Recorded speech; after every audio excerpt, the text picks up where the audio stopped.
Hey y'all, welcome to the channel. Today I'm going to be talking about why I stopped listening to music. Just to start from the top, music was so ingrained as a part of my life because it was just like when I was going through things, when I was growing up, just hearing new songs were exciting. And if you're going through something, you could always turn on a song. There was something that you could always turn on a song and vibe out to. It was a way to connect with friends.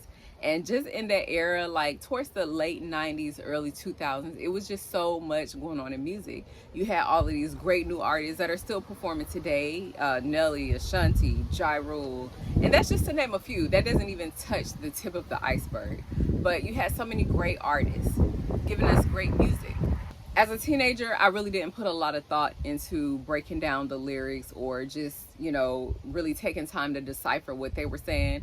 I wanted to know the lyrics. I remember a time where I would be like, just trying to remember, putting a song on repeat, trying to remember everything that they were saying, right? I had a few CDs that I would put into my CD player. I definitely had the Ja Rule CD. I had Outkast, and you just had so many artists during that time, and especially in the Atlanta, Georgia area, it was just so much creativity, and it's like it was going crazy. People were collabing, so just love to listen to music. And then going back to when I got my first car, there wasn't a time that I couldn't get into the car, and it's like my radio had to be on. And I would look forward to that, like going down the road, listening to my favorite songs, turning on my favorite music, even just going down the road for a minute. Like I could put on a really nice song, just something for me to vibe out to, whether it was Carrie Hilton, Beyonce, Lil Wayne, Drake, Nicki Minaj. All of those were really popping around that time, right? I didn't necessarily like the sound of the road, so I didn't want to just hear nothing. I think when I first would get on the expressway, just the sounds of the cars, and I had started, learning how to drive around that time. And I just remember wanting to hear something just to like keep me to where I wasn't worried about somebody, in my lane or driving behind me or whatever the case was. It just made me feel comfortable. So it was definitely like a comfort thing, right? And then music has this way where it can give you that feeling. Like if you need to get hype or something, or you need to work out, like you could put on a certain song and you know that song was gonna hype you up, right? If you know that you was on the way to work and maybe you didn't feel like working, you could turn on some music, turn on the radio, and it would just get you in that mood. Like, all right, I'm about to work, I'm about to do this, and we about to get to it.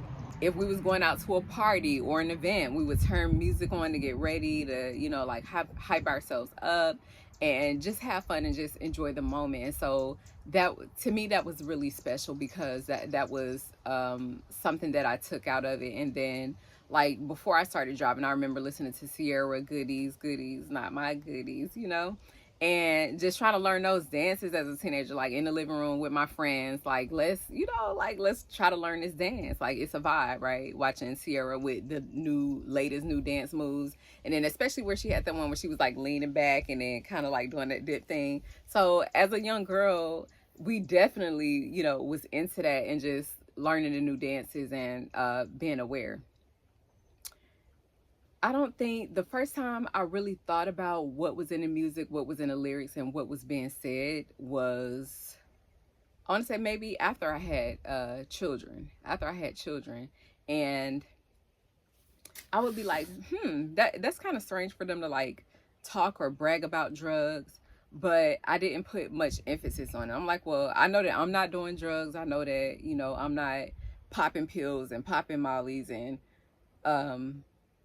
doing things like that they was talking about in the songs. And one of those big people that was talking about that was like Future. And it's like you listen to a lot of his songs, and it was just always a vibe.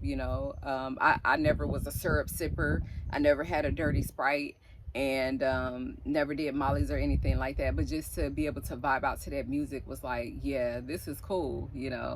And like I said, I would listen to some of it and be like, dang, it's not right that he said that, but I just felt like that wasn't how I was living my life. So I would still listen to the music. I would still play it. I would still put it on in my car or sometimes at home occasionally when I'm getting ready. And it was just like, okay, that was just the vibe.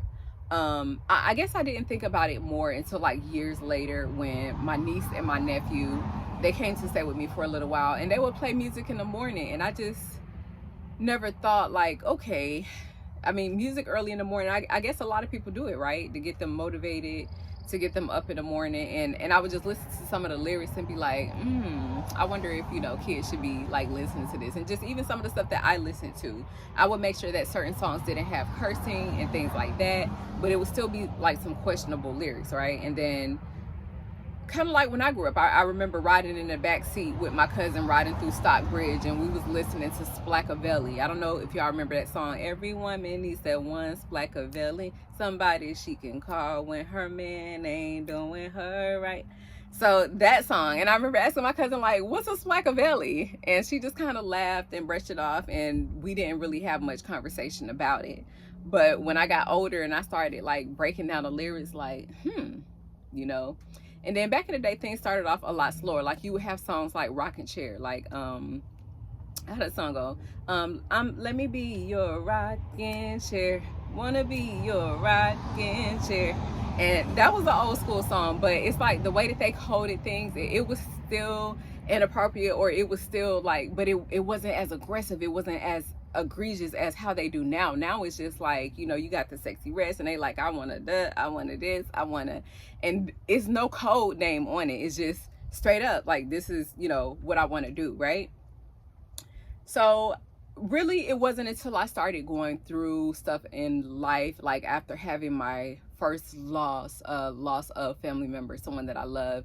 And I just remember riding in the car one day without that music on, and it forced me to just really think about how I had been interacting with music over the years. Like, was it really something that was uplifting me? Was it still getting into my spirit, the stuff that I was hearing? You hearing stuff about, oh, let's, you know, work this, let's make that money. Then you had City Girls come out. Around that time I was still in school for LMT therapy. And I just remember, you know, like putting some of those songs on because it would just help me stay up, mainly on the expressway, and then just, you know, like help me get to school, get through my studies. And I would be right back in the car, an hour drive on the way home. It talks about the lifestyle, about how it is to get fast money, and it just really motivates you, right? And it make you want to go out, do stuff, like really get something to just completely change your life. But then when that music is off, it can put you in a totally different mindset to where you don't even recognize it. But I would always bring myself back to a point where it's just like, I knew that music was just music. I knew that I wasn't supposed to do the stuff that I heard in the music. I knew that I wasn't supposed to take a lot of, you know, the stuff that they were talking about in the music.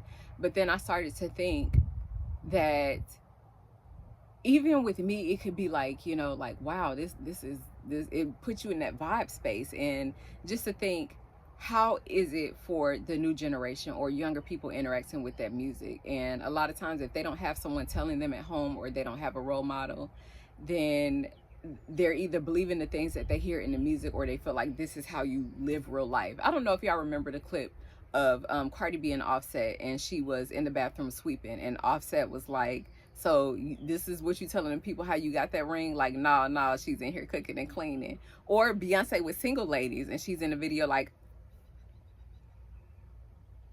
you know, and doing the whole single lady dance. But meanwhile, she have her man at home. Okay, she got her man at home, she have her kids at home, she's focused on family values and not necessarily being a single woman. And I think a lot of artists do that because you have to say certain things and you have to do certain things to sell the music, but nobody's coming out on the back end saying, hey y'all, we just doing it to sell some records, or, you know, because you have to believe that persona to buy into it. But the problem with that is when you have the younger generation coming up and they're looking up to these artists and they're believing in that, and they're starting to act out these things that they hear, you know, Sexy Red talking about, I want to be pregnant this summer, or I want somebody to be my baby daddy. Like, I'm sure a lot of people have gotten messed up off of Future, just talking about all the drugs and the dirty Sprites and the syrups, and you know, Mac, the rappers that passed away. So it's just like, even looking at them, it wasn't enough. I think even them passing away, but y'all know the ones that I'm talking about, like the old school rappers that passed away from drinking these dirty drinks. But people talk about them for a minute, but their stories aren't as muchly like emphasized. Even Juice WRLD, how he was a phenomenal artist, and they talk about all the drugs and things that he was on while he was, you know, on the way back. His plane was set to land, and he didn't want to get caught with the amount of drugs that he had on the plane, and he had been taking drugs for a period of time, so it started to definitely take an effect on him. I've seen a lot of artists, they raise their children in one completely different way. So it's like they may rap about a certain thing, or they may say a certain thing, and they're like, well, I keep my children away from the TV, or I don't let them watch certain things. And it's like, so it's okay for you to protect your children, but then to poison a whole other generation of people just because they aren't in your house. And at the end of the day, like, we're all here to help each other, to interact with each other. And you just never know, like, one day that other kid that you didn't care about because they weren't in your house, they have to be a nurse to your child because you were famous and you were getting money, and that was all that mattered to you.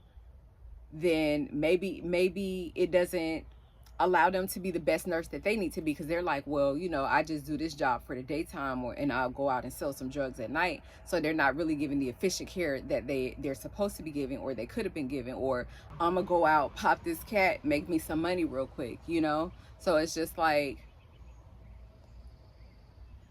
even if these children are not in your house, why not care about them, right? So just, you know, in terms of my own life, thinking about how music affected me over the years, how it affected me just coming up, and how it's affecting our future generation. And a lot of times I would hear prior generations be like, this music is just trash nowadays. I don't know what these kids are listening to. Back in my day, right? We heard a lot of that. But to be honest with you, I feel like even back in the day, the music was, it had a trash message. Maybe they didn't reveal it as openly as they do today, but it's still each message that affects each generation. And I think that should be, you know, definitely taken into consideration.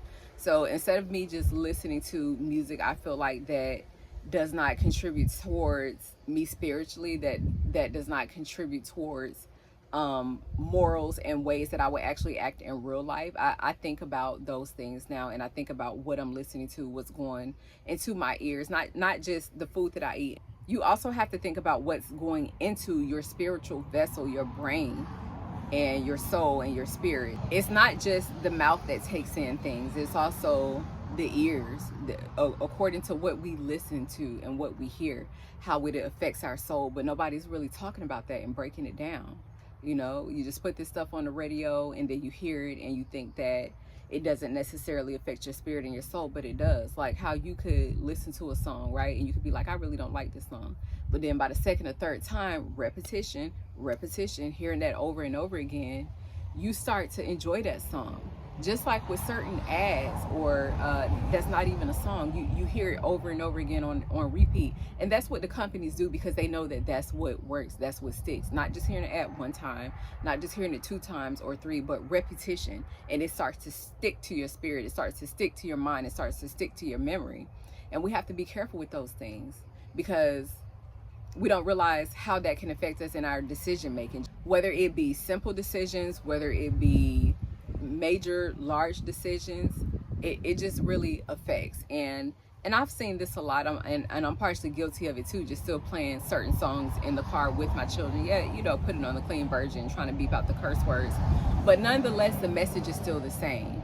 And everybody's not going to perceive it, you know, the way that I do, or the way that you do, where they know it's just music and you don't actually do everything that's, you know, in the song. So that's a big reason why I stopped listening to music all the time. I'm not going to say that I never listen to it. I guess I'm just getting older, and I'm getting more in that era where I'm listening to things that are relaxed, you know, things that are still jamming, but just not with those dark spiritual messages. And we just like listen to it, and it's like, you know, like for example, like Future, where he was like, he's gonna put his thumb in her, you know what I'm saying? It's just like a lot of crazy stuff that we listen to, and we don't really take time to dissect it or care. We're talking about drugging people or giving them drugs. And to be honest with you, I grew up in the 80s and 90s, so I came from that crack era, and I was affected by 2 parents that were both on crack cocaine. And just still thinking to myself sometimes, like I would listen to the lyrics like, this is crazy, like, you know, I'm jamming, but in the back of my head, I'm like, my parents were those crackheads that they were probably selling to, or those people that, you know, they were selling drugs to put themselves in a better place. And what is it to get to a place of success when you have killed half of your community to get there? Like, what is it really? Because we're here to help each other, and we're here to affect each other in a positive way. So ultimately, I feel like that's a failure. If you know, you had to come up that way to kill half of your community to make it off the ground, when there are other positive ways that we can make it out here. And it's just really important to know that, right? So my challenge to you all is to really think about what you're listening to. Like I said, sometimes I could just ride in silence now. I'm not necessarily afraid of the road anymore. I'm not worried about you know, sounds around me, but just taking time to tap in with myself, those quiet moments where I think about things that I want to do, or I think about things that I really need to think about. And you could listen to motivation. Sometimes I'll turn on some Eric Thomas. I'll turn on just different motivational speakers.